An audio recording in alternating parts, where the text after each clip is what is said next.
गुरुर्ब्रह्मा गुरुर्विष्णु गुरुर्देवो महेश्वरः गुरुरेव परं ब्रह्मा तस्मै श्री गुरवे नमः तस्मै श्री गुरवे नमः तस्मै श्री गुरवे नमः.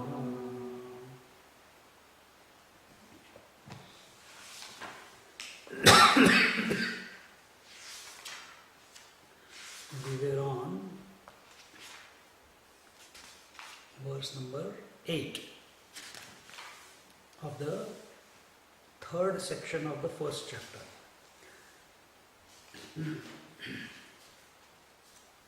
यस्तु विज्ञानवान् भवति समनस्क सदा शुचिः स तु तत्पदमाप्नोति यस्मात् भूयो न जायते.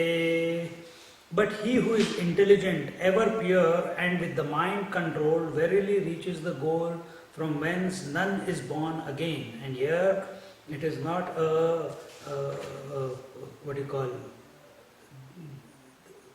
in the previous verse the picture was given of a person who is not intelligent, who is not pure, who does not have mind control, and such a person is born again and again in different wombs depending upon the impressions and memories that he has collected, the unfulfilled desires that he is still having within his bosom. But here a contrary picture, a positive picture is given to make us see that do we want to be born again and again, or we want to stop the story now, bring it to an end. So here it is told that everyone knows that, and throughout our life we have seen that the urges that appear in us, the desires that appear in us are sometimes very difficult to handle. We all have experienced that, isn't it? And even as much as control we may practice, sometimes we succumb to them. Sometimes we fall and then we feel bad. Why did that happen? Why? I should not have done that. I should not have said that. I should not have become angry. I should not have given, and so on and so forth. And we all recognize that even if the intellect was saying that don't, but the mind was saying a little bit more. And then we have ignored them, and that has taken us for a roller coaster ride in this world. So this particular verse shows us that there is a way, and that is he who is intelligent, meaning he who has purified his mind. Intelligent means he who is continuously discriminating, not purified. He who is continuously discriminating between the truth and the untruth, ever pure in the mind, and with the mind ever pure with the mind controlled. Purity comes about only by purification of the mind, not any other way. And purification of the mind, mind gets disturbed only on account of the senses initially. In a waking plane, it gets disturbed on account of the senses. Whatever the stimuli are taking in, that comes and disturbs the mental faculty. The mind itself, mind has got nothing unless something is not pouring in from the five senses. And then it orders and does something with it, and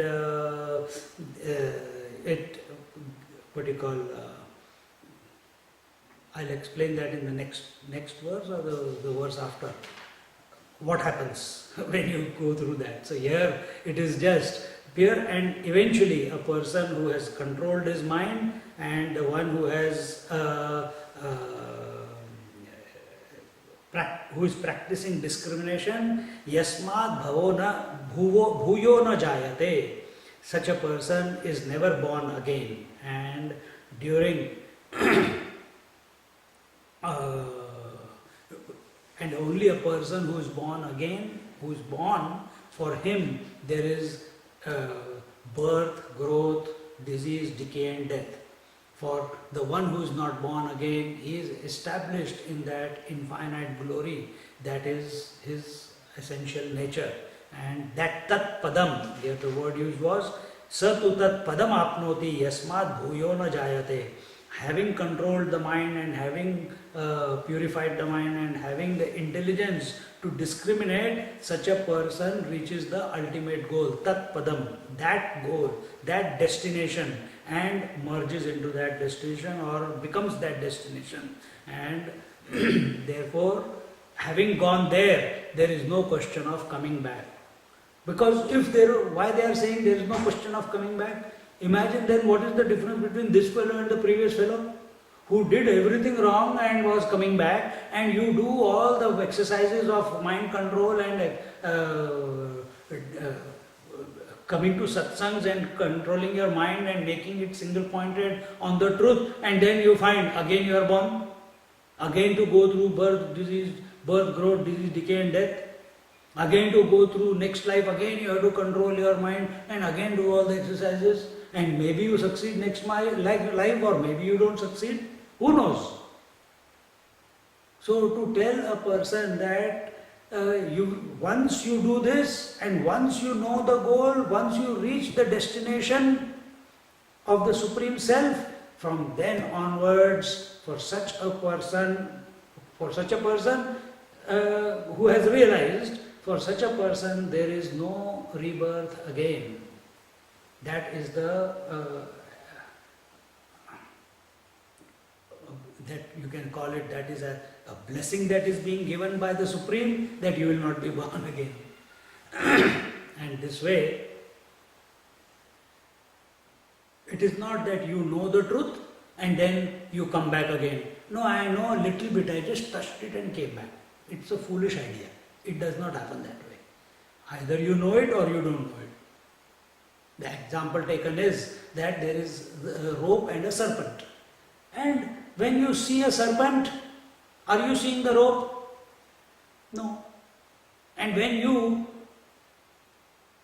either guided by a passerby who acts as a teacher, hey idiot, looking at the rope and calling it a serpent, and you see, or someone comes and shows the light in the dark area and says, look, this is a rope, this is not a serpent, this is not a snake.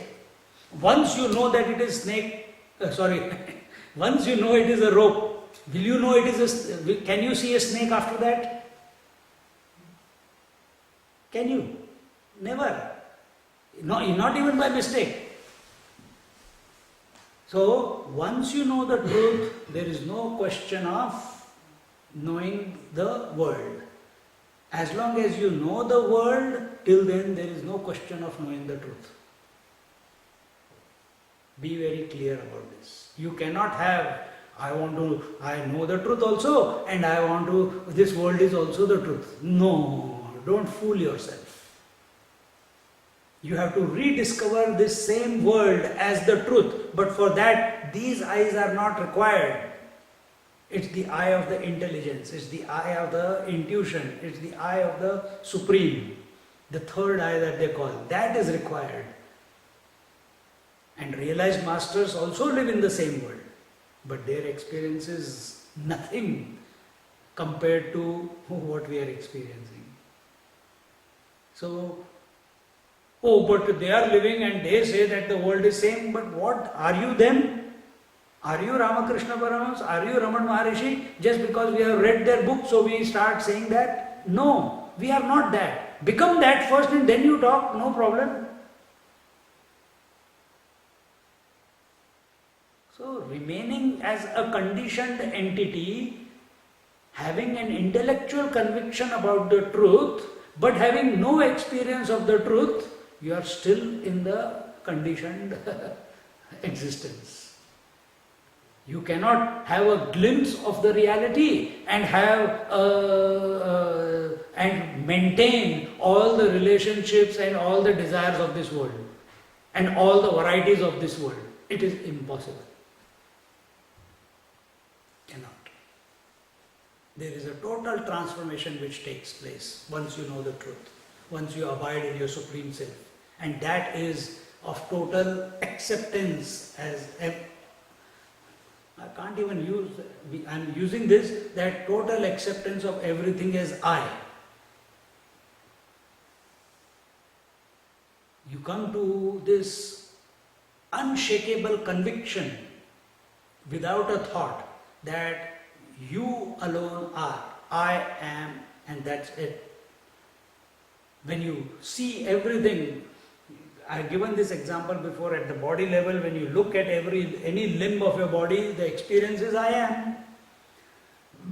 When you look at the entire creation and the feeling of I am is coming, understand. You can't say, why can't this world is also the truth, then why can't I accept is that truth, and then should I not love the world also? No, you can't. You can't reinvent the wheel, because the world that you know is the changing world. The world that a master knows is an unchanging world. Why is unchanging? Because the eyes may be seeing the changing, but the experience that he is having of that is of the unchanging principle. You are seeing the changing world and having an experience of changing world. A master is seeing, hearing, touching, feeling, tasting the changing world, but the experience within himself is that of the unchanging principle. This is the difference. So here the scripture is giving us a positive affirmation that once you know the supreme reality that is within the cave of your heart, by controlling your mind and by discriminating, by purifying, then the Supreme Self is there and the egoistic entity for once and for all vanishes. Birth and death, bondage and liberation belong to the ego.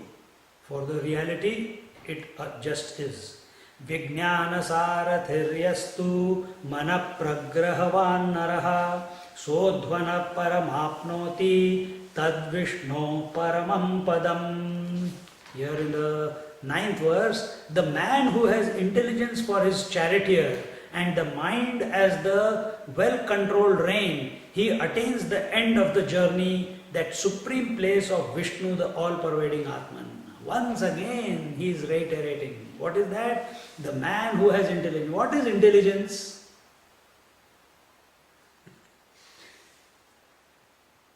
What is, in a very common man's world, what is intelligence? It is common sense. It is common sense. Everything that we are studying right now, it is verse number 9. Everything that we have studied till right now, did you feel that something was wrong was being told to you? Everything that we have studied is, we may have failed to observe that in life, and we may have observed but we may have forgotten, and the scripture is reminding you, look at it this way. Look at it this way. So intelligence is common sense. As someone said, common sense is not common anymore. It has become uncommon. And therefore we have to study scriptures. We are not living a life of common sense. We are living a life of desire-oriented activity. That is why we have lost common sense. If we had common sense, then we will respect every person who comes across us. Then we will not be miserable. We will be happy if we have common sense. If we have common sense, then we will not overeat, we will not oversleep, we will not... Everything, it's common sense. For this, special classes are not required. Like in Japan, they have special courses on laughter. Why? In that culture, people don't laugh. Laughter means you are giving in to the mind. Crazy. So they have special classes. You heard that, isn't it? In Japan. In Japan. It's sad though. It is. Imagine that you are not supposed to show your emotions. You are supposed to express emotions, but as long as they are controlled, that should be the way. No emotions at all. Because if you show the emotions, the other fellow will take advantage of it and then manipulate you. That is why they used to do it. They have taken it too far, that control. That is not the control that is mentioned in this, either in Buddhist philosophy or in here, as regards the control of the mind. So here we see that the person who has intelligence for his charioteer, meaning pure intellect, common. I use the word common sense from a common man's point of view, but from a seeker's point of view, pure intellect. In which, what will be pure intellect? That I desire very purely that I should get married. Is that pure intellect? My intentions are very pure that I want to kill you. Is that pure intellect? My intention, see, among the thieves there is a rule. They will not steal from each other. I have a rule, I am very honest about it, that when I steal, I only steal from rich people but not from needy people. Is that honesty? Bloody thief. What rule is that?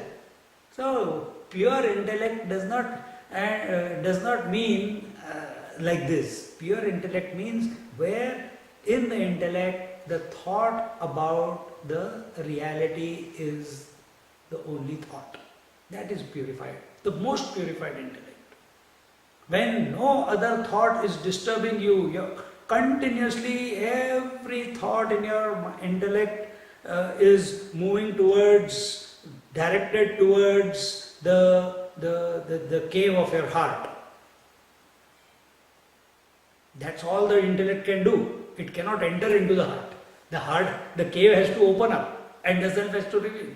Intellect, all it can do is keep knocking, keep knocking, keep knocking. And for knocking, you have to take that action.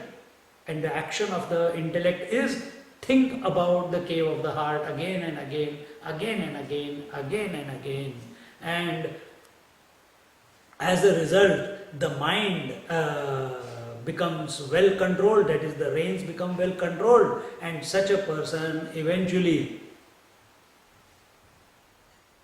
knock, what is the Jesus say? Knock and the door shall be opened to you, isn't it? This is what it is. You keep knocking. If I am sleeping in the middle of the night and someone comes and knocks on my door, first I will think it's someone else's door. Then I'll say, no man, I think it must be some other. It's not. Then I'll eventually wake up. And even if there is a delay, I will open the door and check out what's going on, isn't it? Even if I'm in the middle of my sleep at night. The mother is doing her cleaning and cooking and everything, and the child keeps knocking, pulling the sari off or the dress of her mother. Mummy, chocolate, mummy, chocolate, mummy, chocolate, mummy, chocolate. Persistence gives way eventually.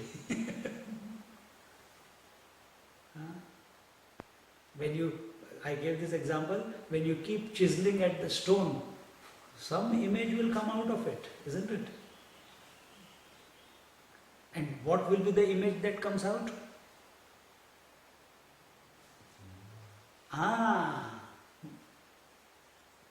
What is in your mind? So what is in your mind, what the intellect has decided?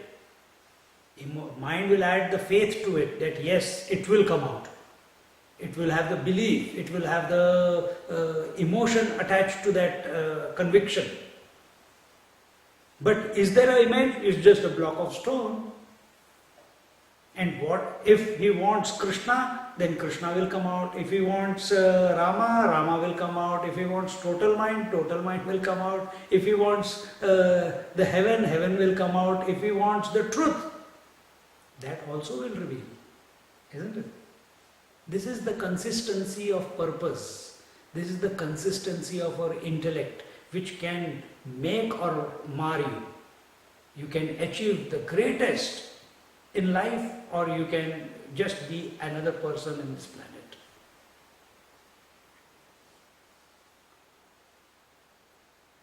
So he attains the end of the journey. Such a person alone with this pure intellect, the mind controlled, attains the end of the journey. And end of the journey is the cave opening itself. And please come. Come what?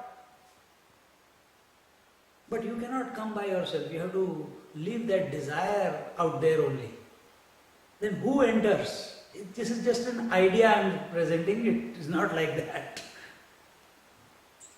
That intellect, it's like the reflection of the sun in the bucket of water, realizing that I am the real sun. It's like that. See?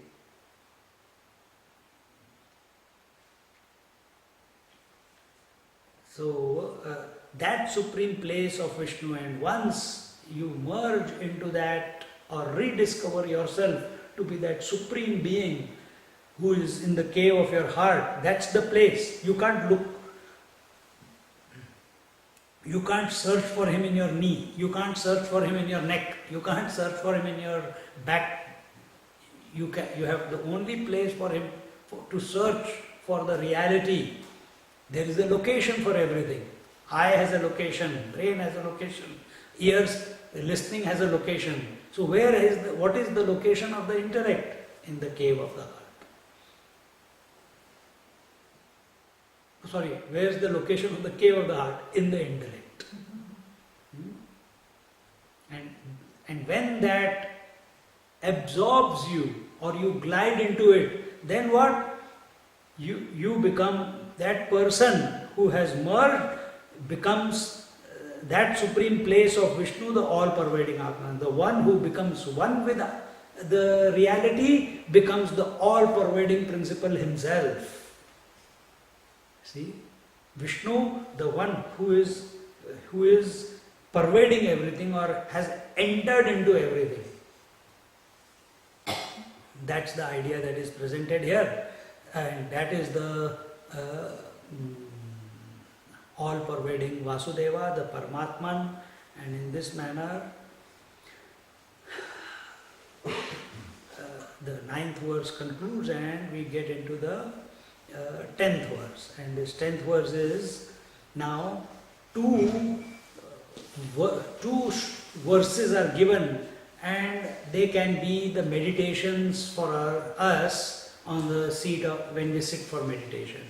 You can contemplate in this manner and enjoy the flights of meditation into the self. How? We'll see. Indriyebhya parahyartha arthebhyascha param manaha manasastu para buddhihi buddheratma mahan paraha. Beyond the senses are the sense objects. Beyond these objects is the mind. Beyond the mind is the intellect. And beyond the intellect is the great self. So, a pathway is being presented to you. Before, it was about the chariot was given and two beings were told, one is the Supreme Self and one is the shadow, and that the intellect which is expressing in the intellect, and that intellect must be so and so in order to control the mind and the senses, only then you will be able to reach the goal. Now here actual meditation is there. It is that how do you bring this about, and how a a line of thinking is being presented, and it says beyond the senses are the sense object. So we begin from sense object. Without the senses, can we have sense objects? Senses will have no purpose, isn't it? So is the sense object what is perceived? Correct. Seeing, hearing, touching, feeling, tasting. Not ideating. Only these five. But here you can also add to it, if you want, the five sense organs. The speaking, hands, legs, anus and the genitals. But in this particular manner, see, so here it is being told, beyond the senses are sense objects. Means what? That the sense objects are subtler than the senses. Is that what you are trying to say? Because if you see the whole scheme, each one is subtler than the previous one. So, are the sense objects subtler than the senses? No, they imagine. No, not. Don't go into that. No. Are the sense objects, are the objects seen, are the objects heard, are the objects tasted, are the objects smelt? Are they subtler than the senses? No. Then how come the scripture is saying that the sense objects are subtler than the senses? And here the teachers have told, Shankaracharya has told, that without the sense object, senses have got no meaning. If there was no form, what would the eyes see? If there was no color, what will the eyes see?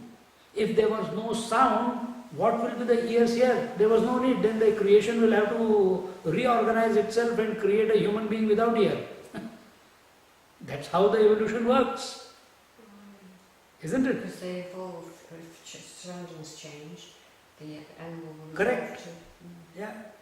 As man has become a vegetarian, slowly the canine teeth are gone from man. Isn't it? See? So, because sense objects are there, therefore senses are available. Therefore sense objects are subtler or the cause of the senses. Actually speaking, if you look at it, both came simultaneously. Huh? When you wake up in the morning, is the world already there or you created the world? Both is true. But at a very, very physical level. When you wake up, very, very ignorant level. Just we are beginning. We have not understood that the world is in the mind. Don't go into that. We are coming right rock bottom. When we wake up, is the world already there? Or you have to create it? So the moment eyes open, already the house is, the wall is there, the fan is there, the wife is there, the duna is there. Things to see, the forms are already there in the world. All you have to do is open the eyes. Isn't it? Did you create the sounds? The sounds are there, that's why the ear was created. As the child is growing in the womb, all the sounds are there, that's why all the senses are being formulated in that fellow.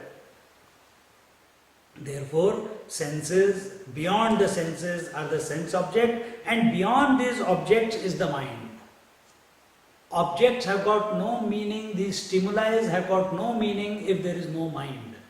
Why?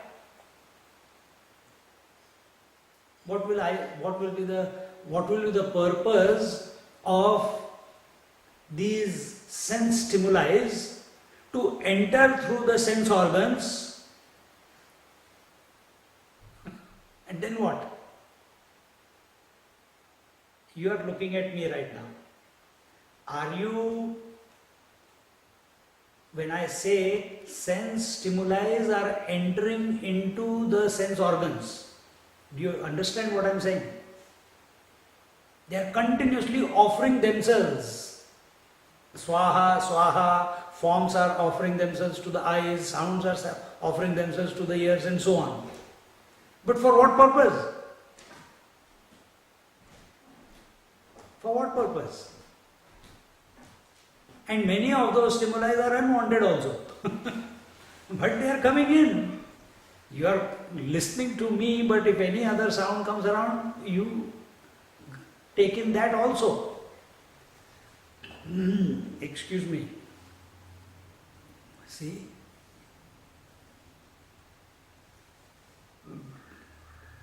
It is for the intelligent principle called the mind. Mind is called the dispatch clerk. You know what happens in the post office? All the mail comes. And that when the mail comes, it's all lying together. What to do? Then what is to be done? What is the job of that clerk? He goes through the whole pin code number, this, okay, here, and this here, and this here, and this here, and this here, and sorts it all out, isn't it? How does he sort it out? How does he know that this particular pin code number 3150 has to go in this hole? How does he know that this return to sender has to go in that particular pigeonhole?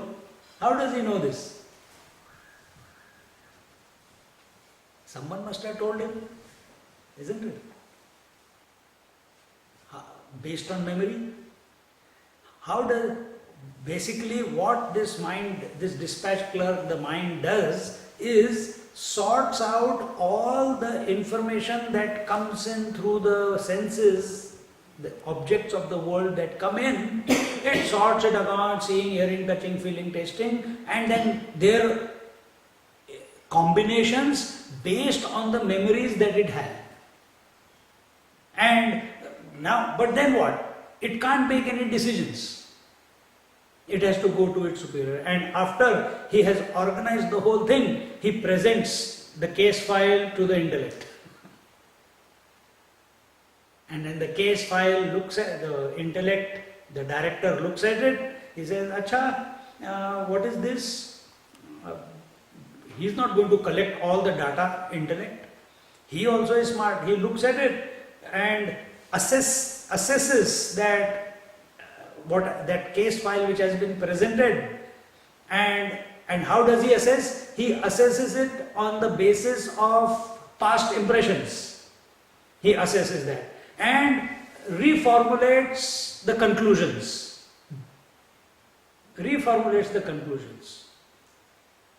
And then tells the mind, now you keep it in the memory bank.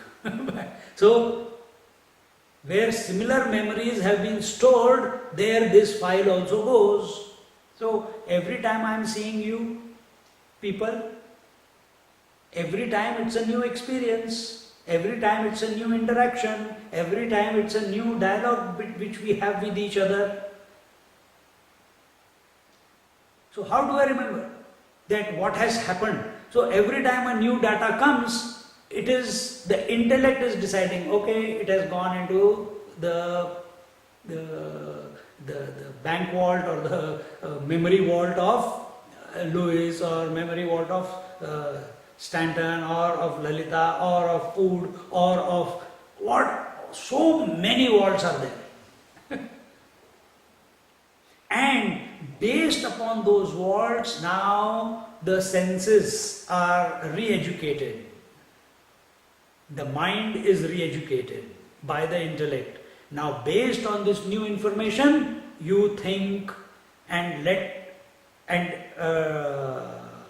respond to the world through the senses outside, based on the updated information.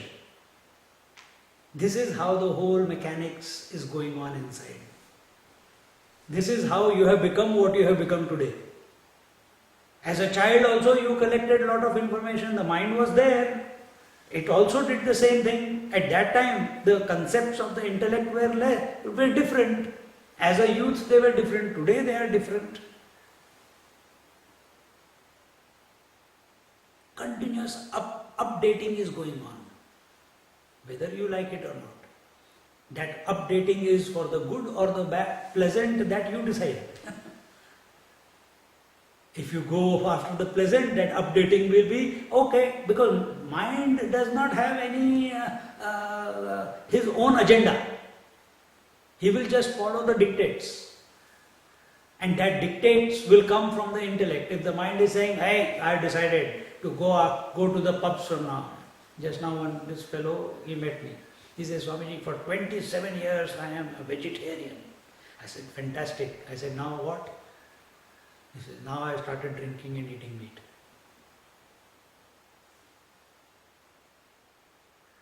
I'm enjoying now. I said, good. What can I say? I can't say stop.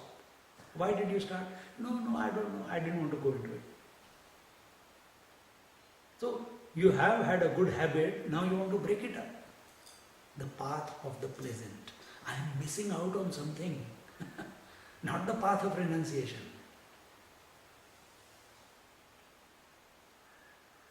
So the intellect decides. Mind cannot decide the path of pleasant or the path of good. Intellect decides. And based on that new information, as you have come, did you know all these things when you were young? No. We were smoking, we were drinking, we were doing all unwanted things. But today we are not. So what has happened? We have become better human beings as we are moving through life. And if we are not becoming better human beings, and what is the sign of a better human being? Who's commoner than the commonest? Who's humble? Who's loving? Who's compassionate? And at the same time who does not compromise the truth, on the truth that he is. He continuously, if anything becomes a distraction and to take him away from that goal, from his attention on the cave of his heart, he will immediately, like a child, he will say, please, don't disturb me, I think I am not. He'll create some story. He's not trying to lie to you, but the urge to move within, to realize the Supreme is so inviting, so fascinating that nothing in this world attracts him anymore.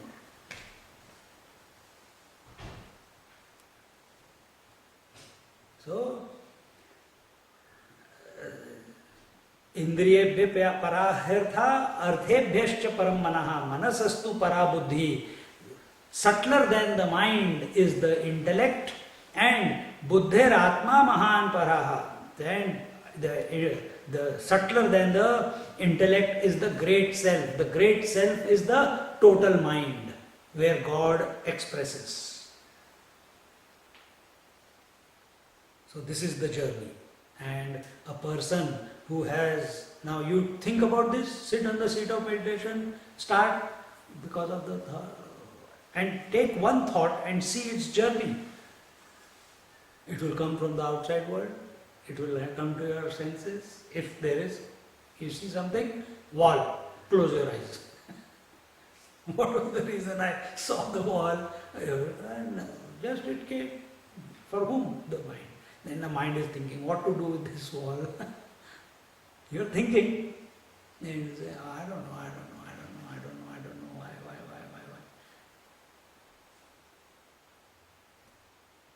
And then eventually it will, when it can't work it out, okay, maximum what it can think, what the mind can think, oh, it is of this color, there is so many number of bricks are there, it is so high, it is so wide, it is next to a door, it is below a roof, it is next to a window. All this data it will collect, because in that one picture, snap, it has collected all this data. And if you keep thinking about it, maybe a little bit more will come.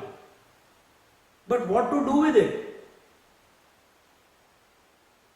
Then it will present it to the intellect. What to do with this? He will say, oh, this wall. Once I was doing, with yoga, I was doing the retreat. And at that time, I don't know, I was so focused. And I was sitting there, who am I or whatever I was thinking. And the thought came in my mind, I am the brick in the wall. And I looked at the brick, I was looking at the brick and I was thinking that I am the brick, mind thing. And I was thinking, and then suddenly I became very sad. Oh, there is a brick on the top and a brick on the bottom, I have got no freedom. Huh? And I started crying because I was identified with the brick. But then very next moment, in that extreme pain that brick must be feeling, immediately a joy came. And what is that? Without me the wall will fall. I am the greatest. And suddenly I was flitting into, sometimes feeling the pain that it was feeling, sometimes feeling the joy that it was. And this way I was going through. And eventually the good intelligence functioned and he says, drop this thought. It is not taking you anywhere, it will make you lunatic. And I dropped it. Because thought fixation takes place when too much force is applied. Willpower, we don't need willpower. Remember the previous few verses? So here, and once the person has gone beyond the mind, it is the intellect. Intellect is that place where decisions are being made. And naturally now, what is the subject matter that is being entertained in the intellect? That will determine what is your response to the world, isn't it? Is the subject matter of the intellect that I am a human being? Is the subject matter of the intellect that I am a poor little girl in this world? Is the subject matter of the world, of this intellect, that, why did I get married? Is the subject matter of this world, it's okay, but why doesn't God come and give His darshan to me? Why doesn't He reveal Himself to me? Subject matter we are talking about. We are not talking about the preparation. Preparation we talked about before. But that thought will determine how you respond to the world. You will be always frustrated. Why the Lord is not revealing Himself to me? Because you are not ready yet. No. He gave darshan to Ramakrishna Paramahansa, He gave darshan to Sai Baba, He gave darshan to him. Why can't give to me? Cry. Suffer. So is that subject matter which is being entertained in the intellect, is it helpful? Is that thinking helpful to you? Don't live in a default. I'm not picking, just an example. She asked, can I have half chapati? This is a very fresh example. And what did she go and do? She wanted to bring a knife to cut the chapati. That's out of habit, probably that we are used to knife and fork. And I said, hey, stop, just tear and give it to her half. Yes, hygienically what she is doing is correct. But here I think all of us are clean. So I just want to bring out what is the program, how the intellect has been programmed by us. Right now you are listening, and if you are listening intensely with feeling, with emotion, with discrimination, you will go from here a changed person. Something will shift. There is no doubt about it.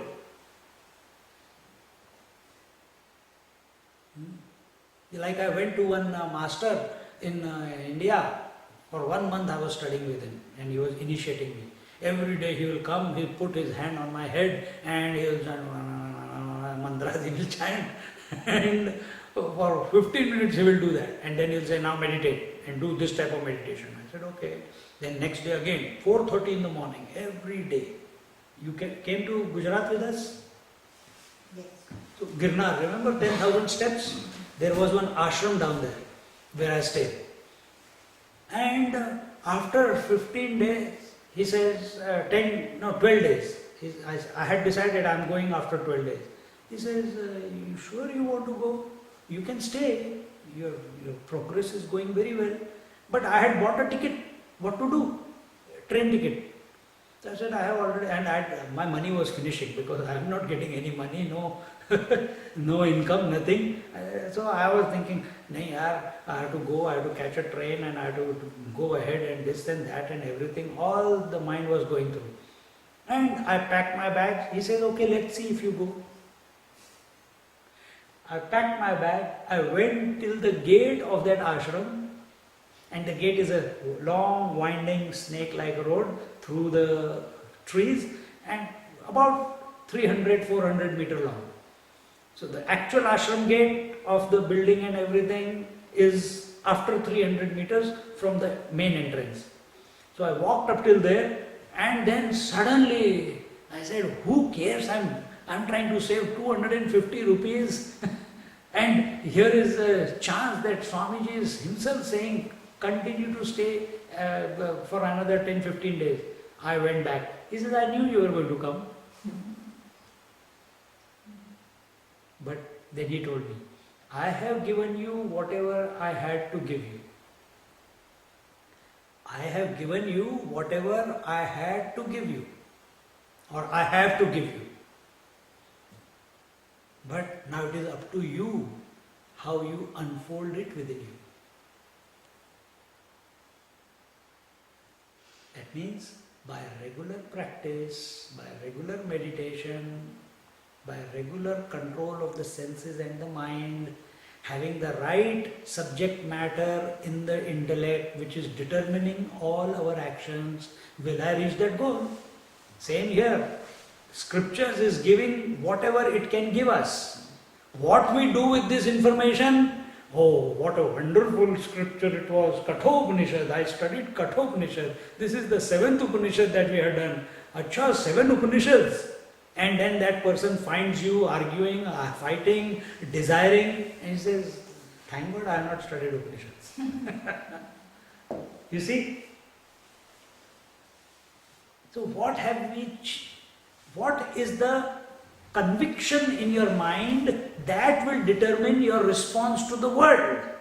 If your conviction is that you are an individual without any choice, a product of this world, thrown this way and that way by the world, then that is what the world will present to you and you will be thrown this way, that way.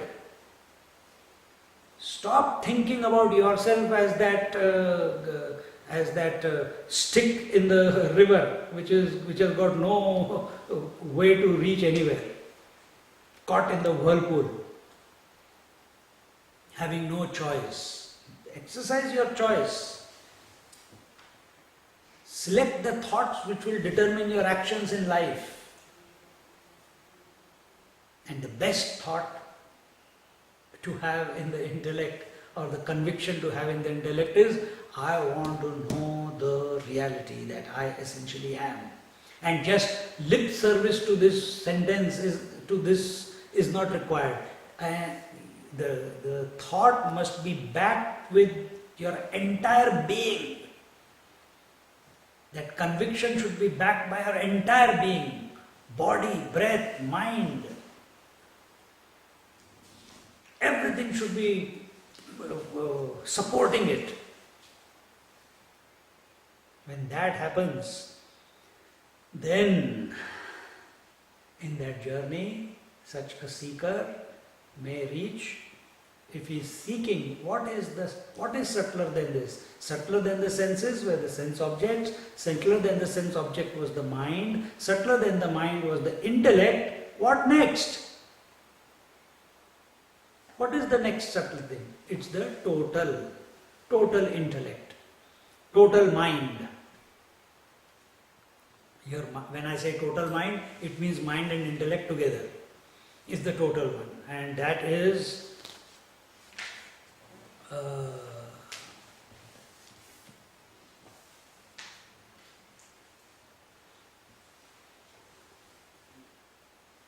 beyond object, beyond the mind is the intellect, and then beyond the intellect is the great self, and that great self is the Hiranyagarbha, the total mind or the total intellect, and where, having reached where our experience of life becomes that of unity in diversity. That is the experience of unity in diversity. And you don't have to try. That's what the Lord is expressing. That's what you are experiencing in yourself. Diversity, all the limbs, unity, I.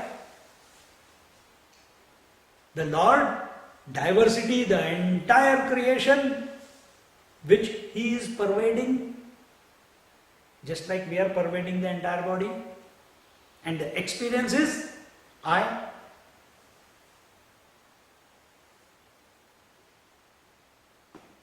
That is the experience. That is the state of total intellect. And that experience that I am expressing through the entire creation, which is made out of me alone, cannot be known through words. It is a direct experience. So, but this is like a far-fetched idea that you are presenting and the scriptures are presenting. But there are people who have achieved it. There are people who are experiencing it even today. And there are people who have been given the experience of this by great masters, isn't it?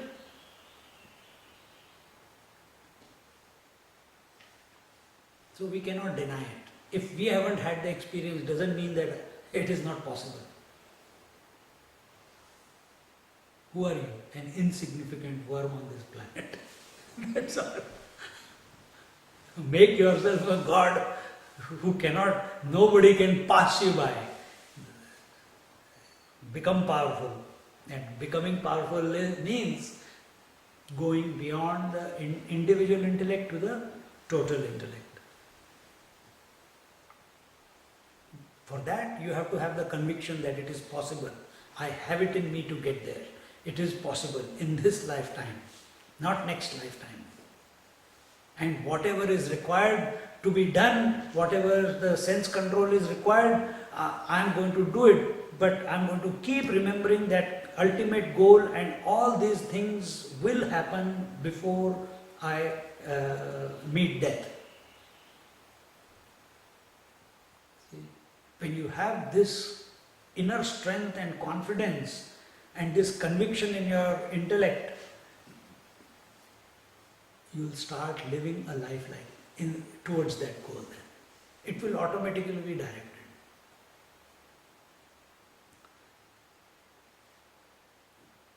See, with regards to conviction in the mind, once I was sitting in meditation long time ago, and in my meditation it came, what next, man?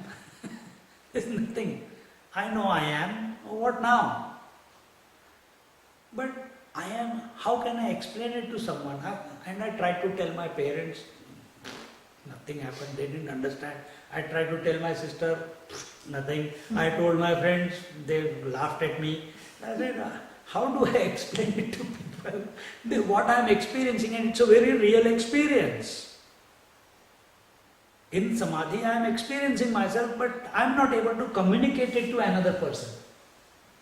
So one day a deep urge came that Lord, I want to know if this is the ultimate. Is it or is there anything else? And I am not able to explain also. At that time, from inside, the voice came and said, study the scriptures.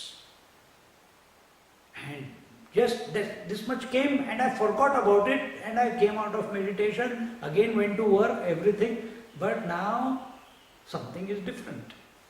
After about a half day, and or in the afternoon again I used to go and sit in Gore Street in Muktananda Ashram for meditation. Again I went and sat there, again now study the scriptures.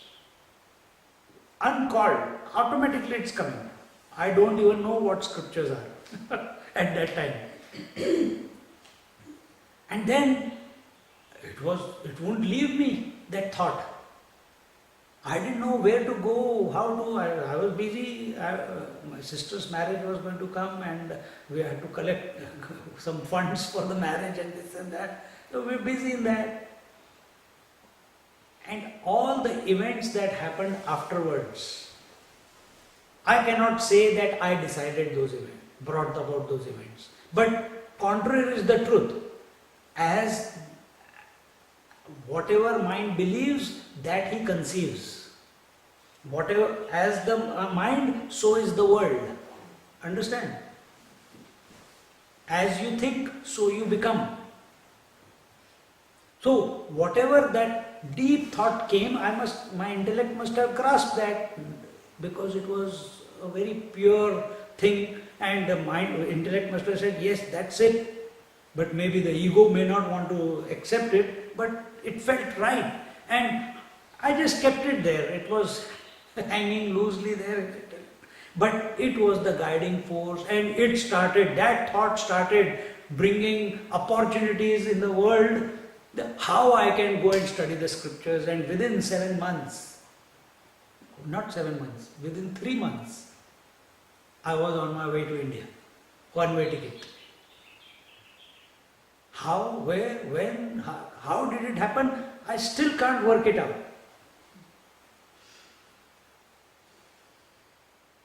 Things happen. You have the conviction. You have the feeling, yes. I was the only one in the ashram when I went to study who did not know what the Vedas are, who did not know what the Upanishads are, who did not know what the Brahma Sutras are, who did not know how many Puranas are there, all these are scriptures. I had no idea. And other students were laughing at me. What have you come for then? I said, I don't know what I have come for. What I have come for, I know.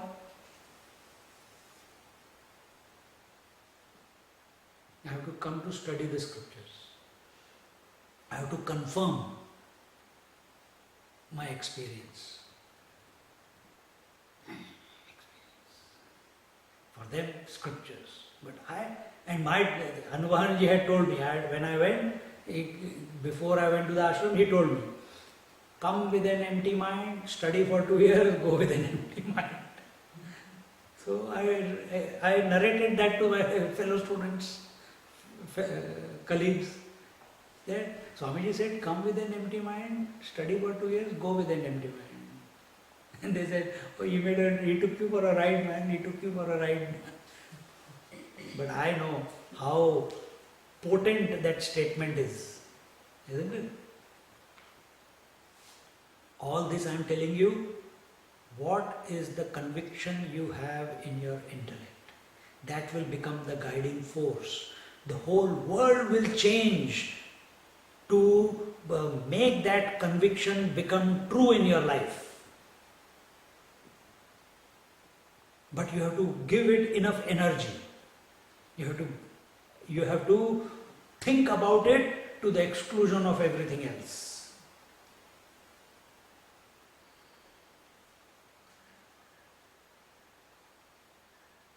And then,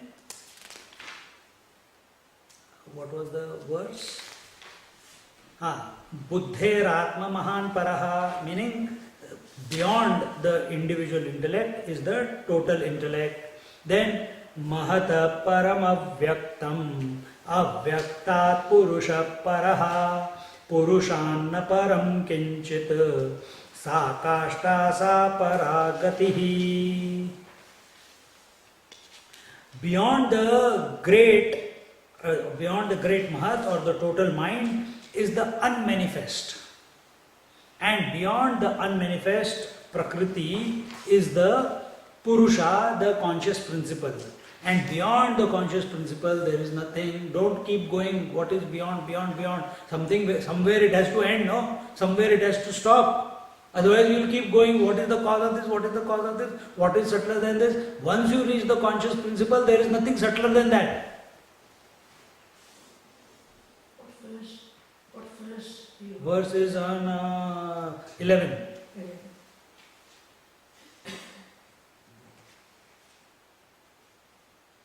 So what does it mean that the total intellect, that the beyond the great, beyond the total intellect is the unmanifest? What does it mean? We gave the example before that total intellect is like a just about to germinate seed in which all potentiality is available. So the slight root has come, slight shoot has come. It's sprouting. Is the entire banyan tree in an unmanifest form in that shoot and root? Right? It has not manifested yet. The seed has opened its mouth, both sides.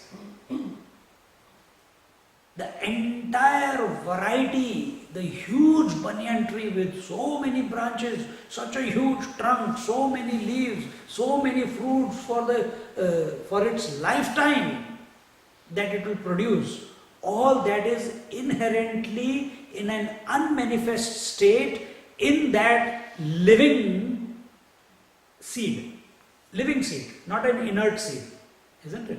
That living seed which has not become a plant yet is called the total mind, the Hiranyagarbha sthiti, the total intellect, and in that this unmanifest potential is called the avyakta. So the seed is within you, that I want to be, that I am the reality, I am the self. The seed is there. Allow it to manifest. Allow it to manifest. The seed, the conviction or the seed of love is there within you. Allow it to manifest. Why only love my child, my wife, my husband, my family, my mother, my father? Why not love the entire, that potential is there. It's unmanifest. You have not, when the fire is burning, to increase the flames you have to fan it. So, to fan this potential that is within you, how do you fan it? By again and again thinking about it. Single pointedly, to the exclusion of everything else. This is how you fan it. This is how you allow it to grow. By thinking, how do you make that seed flower and manifest into a huge tree? You give it some protection, you give it water, you give it sunshine, you nurture it, isn't it? Same way, this potential that is within you, inherent within every one of us, why don't you nurture it? We nurture it maybe once a week. We nurture it maybe once a day. And that also, nurturing for us means talking about it only 1 minute and talking everything else about it for 2 hours.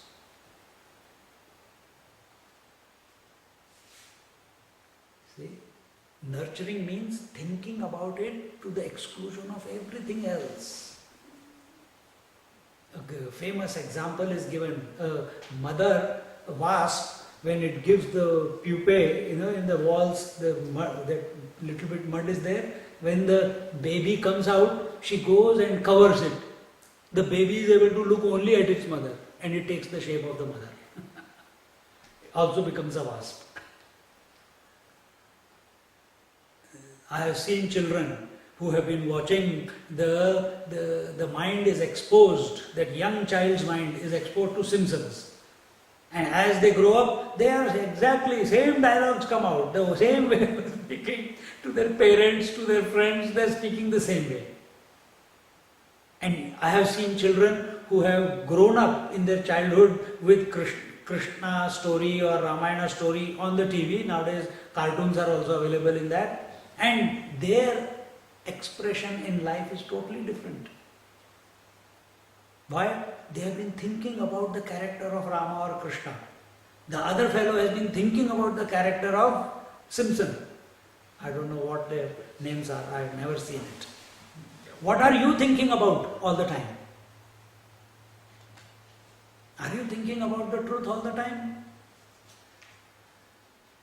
If you are, then that will start manifesting through you. If not, correct yourself. Potential is there, avyakta. And beyond the avyakta prakriti is the purusha. Beyond that unmanifest is the conscious principle, the life force, the life spark, the root and the shoot in the seed which is just manifested. It is gross, you can see it. But the entire banyan tree you cannot see in that shoot and the root. It is unmanifest. What is even more subtler than that? It has to be the life spark. There's nothing else after that, isn't it? Which is making that seed alive. So, and after that life spark, what is there? Can't go in further. That's the end. Life spark, that's it. So is the true in the case of seed, so is true in our case also. No more further journey. After. So the scripture is very compassionate in telling us, Purushanna param kinchit. After the conscious principle, there is nothing to be searched for. It is the final frontier. It is the substratum, it is the basis, it is the foundation. Sa kashta sa para gatihi, meaning that is the end, that is the highest goal. Don't keep looking, you will go crazy otherwise. That conscious principle is the final goal, that is the end. And in this manner,